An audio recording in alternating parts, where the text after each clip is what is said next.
Hello guys, in this video I am going to show you how to create your QR code on the OMV Stations application, but first I just want to mention, don't forget to subscribe to my channel because at 10,000 subscribers I am going to show you my whole YouTube revenue statistics and growth strategy, how to make money online. So let's jump into it. First of all, open the app on your phone, then click on the QR code button, type in your email address,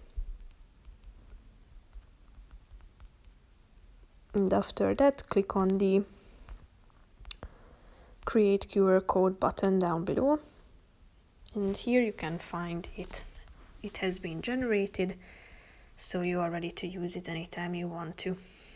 If you want to create a new one by typing in a new email address, all you have to do is clicking on this pencil icon in the right side of the screen, and then you can edit your delete your current email address, type in a new one, and then you can generate a new QR code. So that's pretty much it for this video, guys. See you in the next one. Bye bye.